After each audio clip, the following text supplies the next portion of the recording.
Hey there, Broniacs. Welcome back to Bronze Over Brains. I'm your man, Bronson Layton, of course, and guys, what a beautiful day. Such a beautiful day, in fact, I figure, why don't I just sit here and open up with you a little bit. I don't think I've ever told you Broniacs this before, but I haven't always been, the soft-hearted, kind person that you see before you right now. Nope. A lot of people who know me personally know where I'm going with this. It's fair that I open up to all of you and admit that when I was little, I was a problem child. And as hard as that is to believe, I'm afraid it's true. So without further ado, let's get to it as I introduce you to my childhood troublemaking persona, Joseph.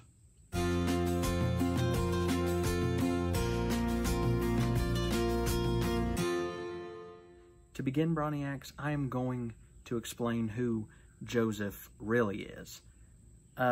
He's not an actual person in reality, but he was actually me. But he was my troublemaking side. And I am not using the term troublemaker loosely. I really mean that he was my wild side, the kind that would cause mayhem wherever he went and to whomever he met. Whenever something bad was caused by me, I would blame it on Joseph. I would come to my senses and tell mom and dad, Joseph did it. So, I don't know how else to explain anything about him other than he was the biggest mistake of my childhood. I, of course, later on learned through life by trial and error on how to control my emotions, my temperament, and although it is funny for me to explain who he really is now, back then it was traumatizing. So I figure, why don't I give you a quick story about him? I'll probably tell his most infamous story. And believe me, Broniacs, he's got lots of stories. A lot of them that I might tell later on. But his most infamous story that I'm going to tell you is the Chandelier Incident.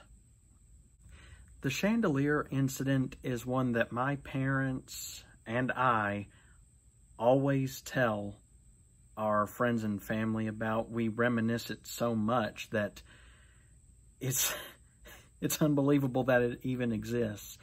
But for those of you watching and haven't known me too long, you're about to embrace the horror of what Joseph did. So I was about, I'd say, 4 years old at least. I was that young. And one evening, I was just bored in the living room watching television.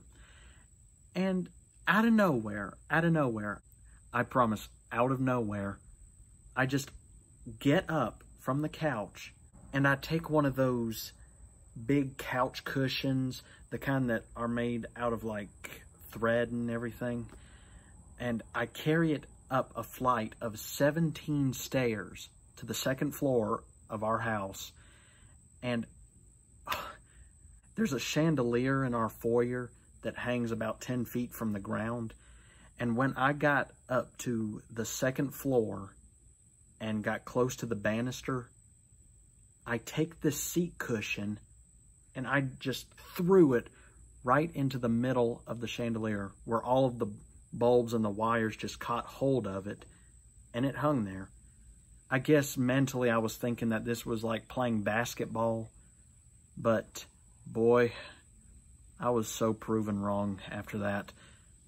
And just after I threw that pillow into the chandelier, I walk into my parents' bedroom and I tell Mom, I said, "So, Mom, I don't want you to be mad, but there's a pillow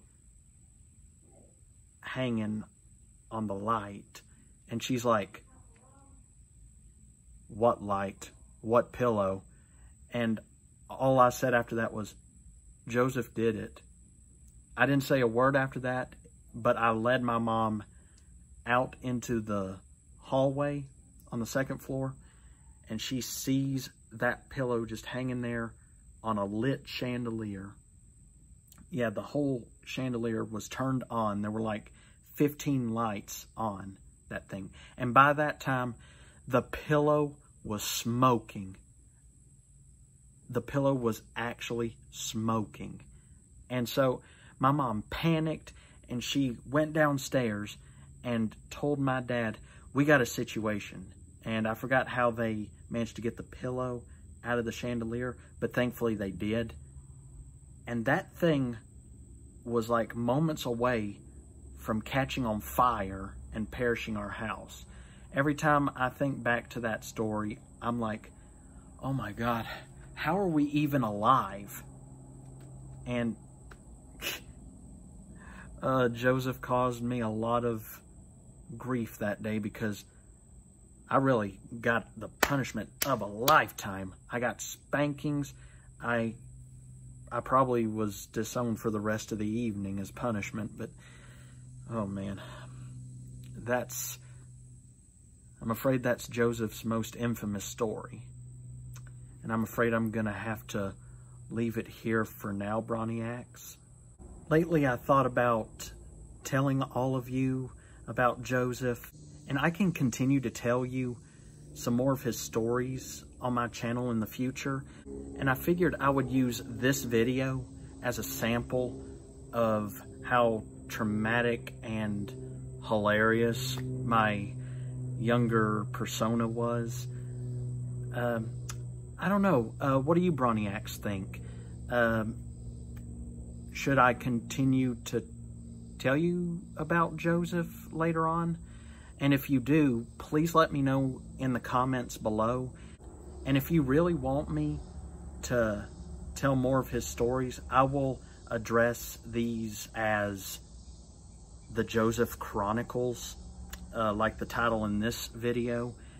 So I hope I didn't scare any of you, but I figured this might be a hilarious step towards the channel, this segment, but it's excruciatingly painful for me to open up to all of you on camera about this.